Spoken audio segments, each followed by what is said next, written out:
Another common normative ethical theory is virtue ethics. Virtue ethics can be traced back to ancient Greek philosophers like Socrates and Aristotle, and it emphasizes the importance of upholding virtues. By upholding virtues, one can be considered moral.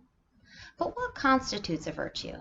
It usually refers to a positive character trait that makes one a good person, and focuses on inward character rather than outward effects. It is concerned with uniquely human behavior, and ultimately it's about living a happy life. A virtuous person not only acts good, but this good is manifested in the person themselves. In other words, one is discontent because they have failed to be virtuous, and one is content if they embody virtue. Now, for the ancient philosophers, the primary way to uphold virtue is through knowledge. Knowledge of oneself and one's surrounding are key, and knowledge leads to virtue, which leads to happiness. Now, likewise, unvirtuous people do bad actions out of ignorance. They are unaware of the true nature of what they do. So ignorance is a catalyst for a lack of virtue. For example, think about climate change.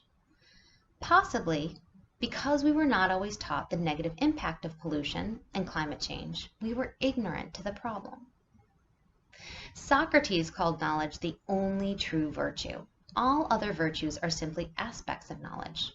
Still, Aristotle identified several virtues that lead to happiness, such as courage, temperance, truthfulness, wittiness, friendliness, and modesty. So let's take a moment to look at some of the strengths of virtue ethics. Virtue ethics upholds the idea of change and goodwill coming from within, so that virtuous people have a good effect on the world.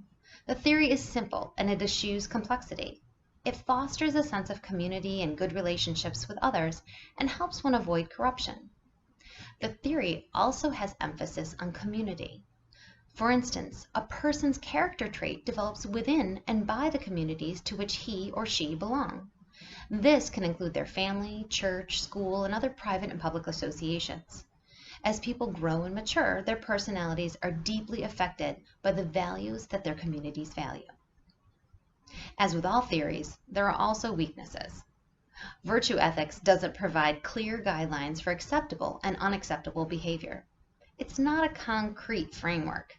Types of good and bad actions aren't prescribed, just general qualities of good people. And virtues are subjective and often relative to culture, and may focus too much on the self and not enough on external factors. As we finish up, keep in mind that virtue ethics is an ancient formative theory. It focuses on good character traits leading to good people and actions.